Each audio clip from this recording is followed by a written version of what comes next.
That said, after 4 months, they were sentenced on June 17th, but they were released on July 12th.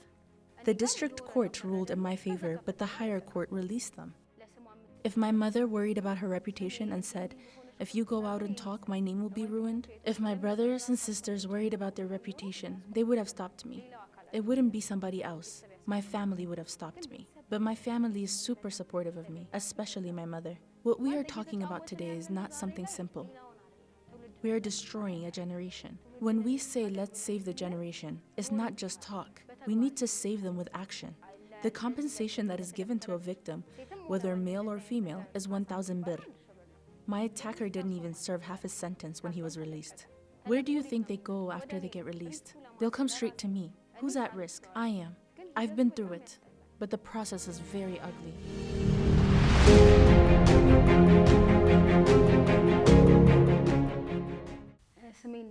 My name is Hindeke Daniel. I have shared my story many times before. I am a victim of sexual assault. When did the assault occur? It was on February 18th, 2020. What kind of assault was it? It was rape. Like I mentioned, the assault happened on February 18th. For the question of who did this to you, it was someone I knew but was not related to. We had known each other for a long time. Not the rapist, but the young man who gave me over to him. Who is that person? He is an older man over the age of 60. He is the one who assaulted me. First place you go to after being raped is the police station. And the police station has a place where they write reports, which is a hospital. Which hospital is it? I don't think private hospitals write these kinds of reports. This happened in Adama. There is a public hospital there. So they wrote a referral to Haile Mariam Hospital in Adama. And after I went there, many things. There's something called a one-stop shop. There are psychiatrists, doctors, and nurses. And also there are law professionals, prosecutors, and lawyers. I meant the prosecutors and police officers in one office. You go there first. After you go there, they assume if I was raped or not based on what they see. But they can't see for sure if I was raped or not because they were not at the place where it happened. But they only examine what people have seen and evidence found. What kind of examinations are they? They examine your age and they examine the womb. They don't use equipment. On the examination about the age, they check every part of your body. And then they assume how old you are. And then they examine the womb and test for STD. And that is also without equipment. Like I said earlier, a one-stop center means that you can find a prosecutor and police in one place. And next to that, you can find the psychiatrist that will see you. There is a doctor and a nurse in one place that will examine your womb, and they are close together. So this is how it is. First you go to the doctor that will examine your womb, and then they take the result. They won't even tell me what the result is. They won't tell us anything. They take the result straight to the police and prosecutor in the room next to them. They will give them the result, and they will call you to come in. So I went in, and they won't tell you what the result says or explain it to you. But they will ask you questions while they have the result in their hand, and you are obligated to answer the questions you have been asked. The process of law is that they examine you and give the result to the prosecutor and police, since they are all in one place, and then they interview you. How was it? How did you go? How did you get out? And how did you come back after? How did you find yourself? They write all of that, and also about how I met the person. What they do after that is they take the file straight to the courtroom. After the file goes to the courtroom, they need witnesses. Someone that was in the place or someone that was there right after the act.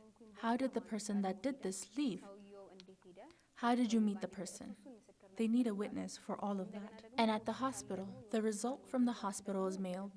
After it is written, they put their seal on it, put it in a post, and deliver it by police. No other party can deliver it. They won't give it to me. After that is delivered, that's the main thing they check. They check the examination of my age, as I have explained earlier. They focus on my age to see if I gave consent or not. በፍቃዷ ነው ወይንስ አይደለም የሚለውን ማየት ስለሚፈልጉ ማለት ነው። ያው እድሜ ላይ ያንን በጣም አተኩሮ ነው የሚያዩት። ያው የፍርድ The ቤት process in the court was really ugly. It was very ugly. After you experience that kind of trauma, the next thing you will experience is the process of the court. Because you are asked a lot of questions. They ask if you gave consent or not. And they ask you, why did you go? And say that you wanted it. If you're not strong, you may lose in the courtroom. The court process took 4 months without them getting sentenced. My assault was on February 18th. The next day, after February 19th, both of them were put in jail.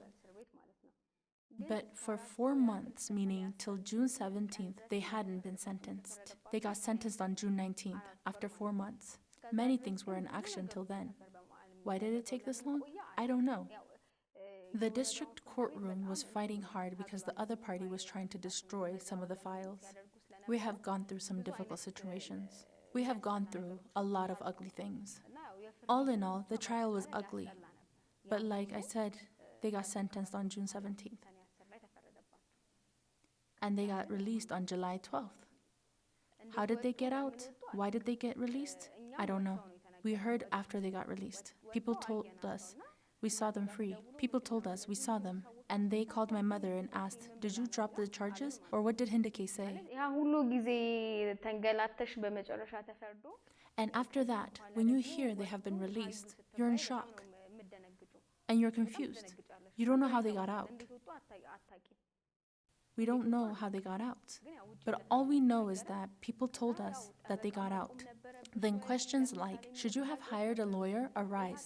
Hiring a lawyer for this type of case, a female or male that has been raped, doesn't hire lawyers. The government has already appointed a prosecutor for this type of case. And this prosecutor will fight for you as if it's their own case. So it is the prosecutor that takes all the responsibility. And it was ugly.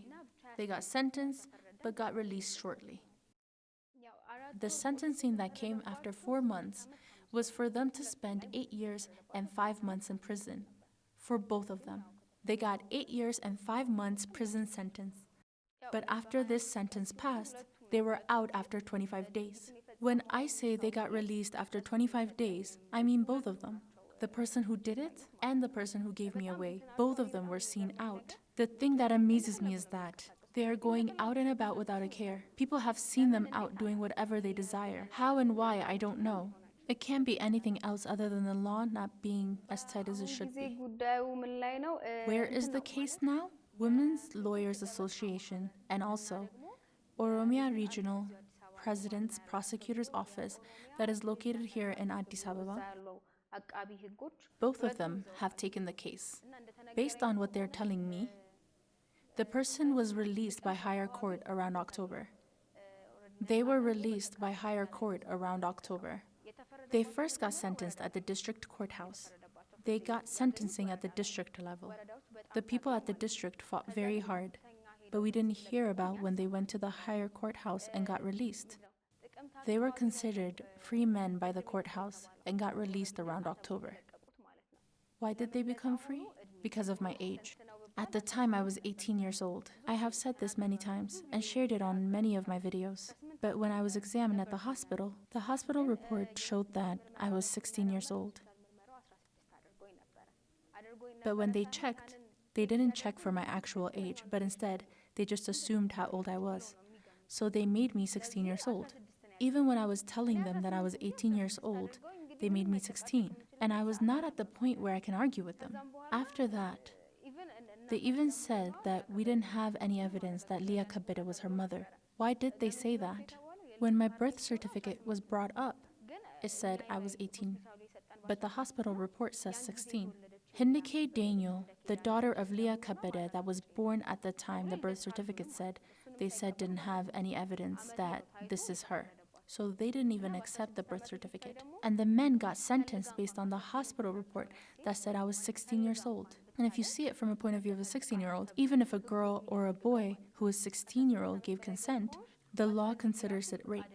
But if you are over 18 years old, even if you didn't give consent, they will assume you wanted it. So they file the papers saying she is 18 years old in the higher court. I even told them that I was 18 in the district court, but it was the district court that didn't accept this. So the reason they asked for an appeal is by saying she is already 18 years old and she gave consent. No one forced her to do it. This is why they got released. The prosecutor I had at district court was different from the one at higher court. And then there was a different prosecutor in Abageda. So the prosecutors that take your case are all different for all three of the courts. And I didn't know which prosecutor didn't ask for an appeal. And there was a trial called Yirka on October where they were released. This system gives you 2 months. 2 months for us to ask why they got released and ask for an appeal. So if you don't go back to the court within those 2 months, they will assume that you gave consent. So we didn't know if the Yirga trial took place or not. From their side, even from our side, the prosecutor didn't tell us anything. Even now, when I ask, they tell me that they were not obliged to tell us about it. If I didn't hear about this, what guarantee do I have that my prosecutors are not working from the other side too? I don't have any guarantees. And the two parties I told you earlier, the Oromia Region President's Prosecutor, which resides in Addis Ababa, and the Women's Law Association, they are asking for a second appeal. But at Yirga, they told us once the case is closed, appeal is no longer possible. Like I said, if you don't go within those 2 months, it gets closed. And now they were saying if a reason for reopening doesn't come up, you can't undo Yirga's decision. You don't need to have a reason for this, because I didn't even know they got released. And now it's too early to know if the case is still going or if the appeal has been accepted or not. They haven't gotten the paper for an appeal yet. I have noticed a lot of things in terms of the law.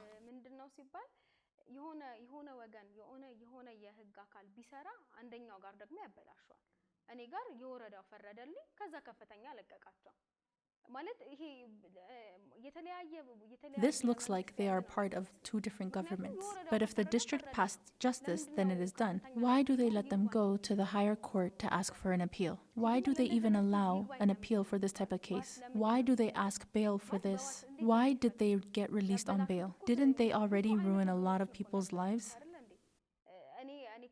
I was in grade 11, and after that, I quit school for 2 years. These kind of things will not be considered. Why? And I say this bravely. This is a country which works for money. The district court gave me justice, but the higher court gave them an appeal. I have told them my age. It's not even something that needs an appeal.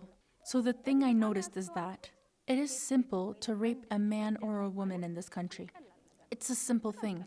You got raped, right? Don't worry, sit down. Don't worry, you'll heal. It's like that. It is a country full of people that say things like that. There should be a consideration on the law. They should not only punish the offender, there should be an amendment to the law. But also the law professionals that are doing things like this. They are destroying the law. It's like poking a wound with a stick. When a woman comes in after something like this is done to her, there is a lot of terrible feelings within her. There is pain. Instead of treating her wounds, poking it with a stick is a very difficult thing to do. I have passed it, but the process is very disgusting. I have shared a lot of videos, and on those videos, I have said I have been raped and I have faced sexual assault. It made a lot of people talk. If you ask why, it's not because of me. Rape didn't start with me. A lot of women and men have been raped. Why did mine make people talk? When I think about it, I always ask myself, was it because she is famous? I always ask myself, was it because his daughter was famous? Because the man's daughter is an artist. Because she is famous, the people started talking. And there are a lot of people that supported me.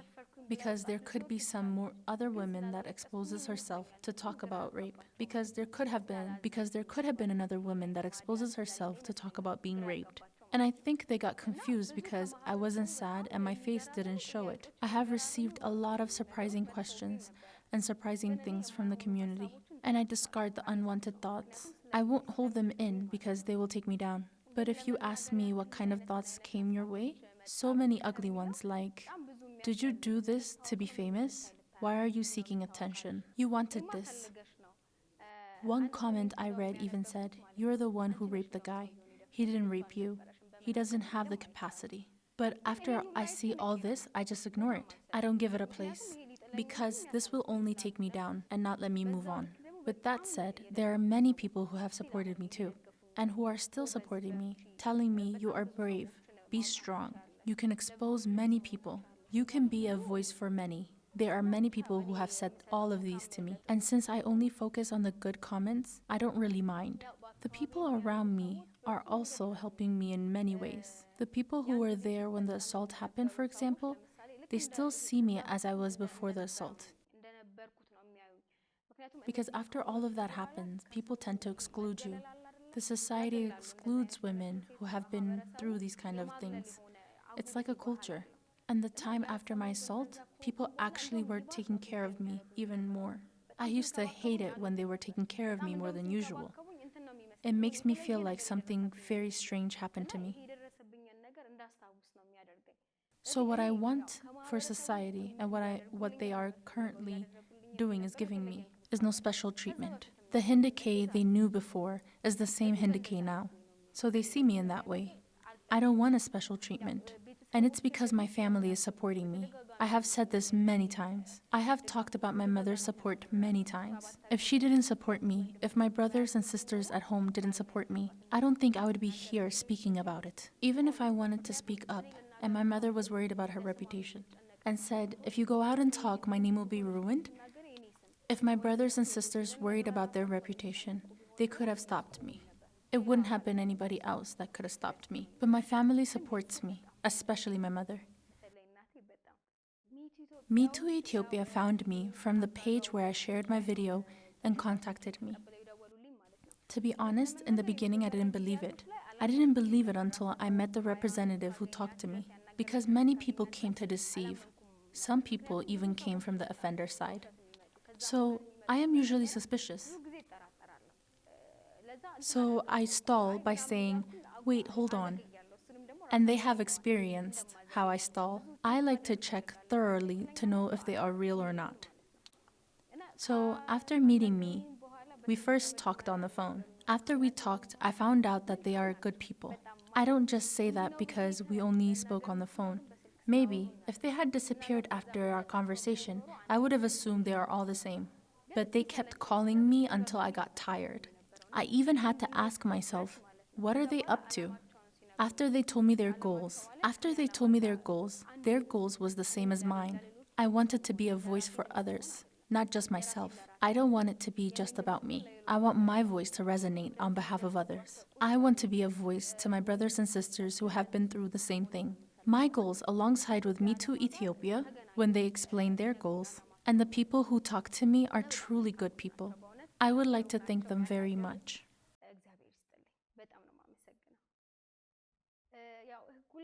I want a lot of improvements to the law.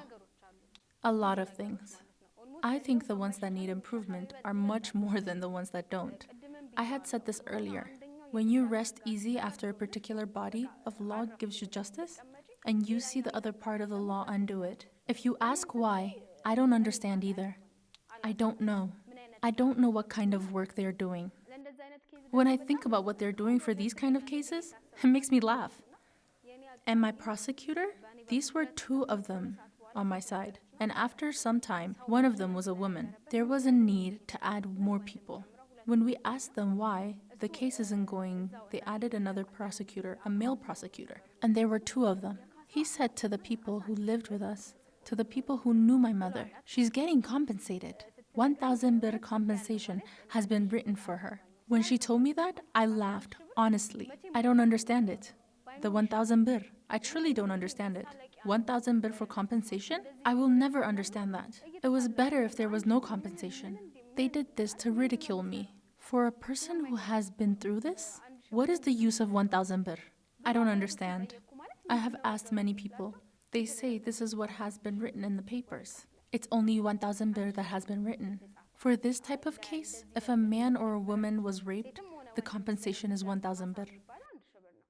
To be honest, the people from his side offered to take me abroad. They offered to pay for my education, wherever I wanted to learn, even if it was abroad. And they offered to provide materials that I would need in the future. They said they would do all of that. When I think about it, I wonder if their offer was better, because he didn't even go to prison properly. He went to jail and got released immediately. Where do you think they go when they get released? They'll come straight to me. Who's at risk? I am. They will come to destroy me.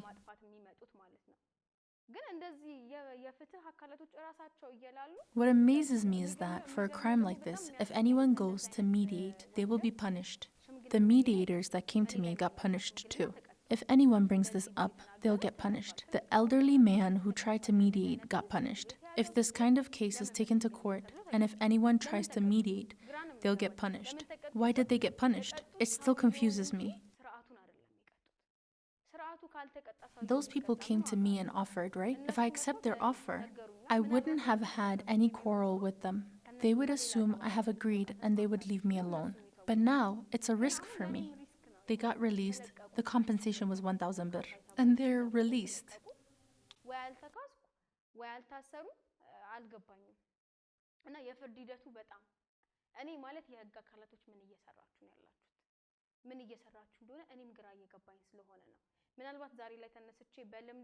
If I could just get up today and become a lawyer or prosecutor by experience, I would just get up and do it. Because I understand it more than they do. It's not about memorizing articles. It's not just reading what is written. It's putting it into action. Is there anyone that puts it into action? No. Honestly, there is nobody. Even if there are some, the number of those who don't are much greater. All of you in the legal system taking the seat is about making things better, not just warming the chair. On God, every one of you, I have passed this. I got brave, got out, and spoke about it. How about the others? Now, after I made a video, other people are making videos too. Why? Some make videos just to get views without feeling anything. Some make videos just to criticize me. Why are they making videos just to criticize me? Just to get views. And then what? Just to use it for their own. Why does the government just sit there and watch while these people ridicule me? I don't mind if they're doing this to me. I'll ignore it. But for the others, it is holding them back from making their voice heard. Why is that being ignored? Why are they not being punished? Bail and appeal should not be offered to them. After you get justice and they go free on bail or money, it amuses you. There was a girl who was raped.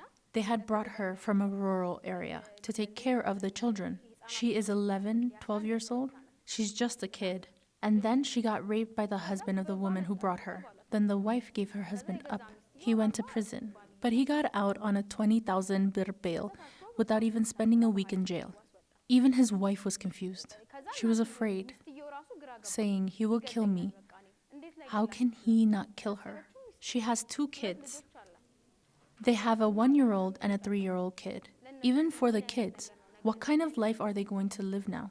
What we are talking about today is not something simple. We are destroying a generation. When we are saying, let's save the generation, it's not just talking about it. Let's save them through actions. I don't care if it's the legal body, the president, prime minister. All you have to do is work on it. This shall be said with courage. The law is stronger when it comes to other crimes. At least it's better. But when it comes to rape, no one cares. I haven't seen not one government body talk about it. They only talk about the crimes that concerns them, like corruption and things like that. Saying it's government's property and government's resources. Saying it's government property and government's resources. But what about the people? How do they see the people? Aren't people more important than property? The saying that goes, today's flowers, tomorrow's fruits, the future of tomorrow's. The ones who will take over this country tomorrow is this generation. Who will take over the country if we kill the generation now? So they should be thinking about this. And I know this is just the beginning for me, not the end. And I would like to take this chance to also say, anyone can say anything, but I don't mind. I only hold on to the good. I won't hold on to the bad, not today, not tomorrow, not in the future, because it will hold me back from my goals. So I would like to thank all of you very much, because you followed up on me and are happy to make this video. I would like to thank God, because it's through God's protection that I get to meet you. And I thank you for everything.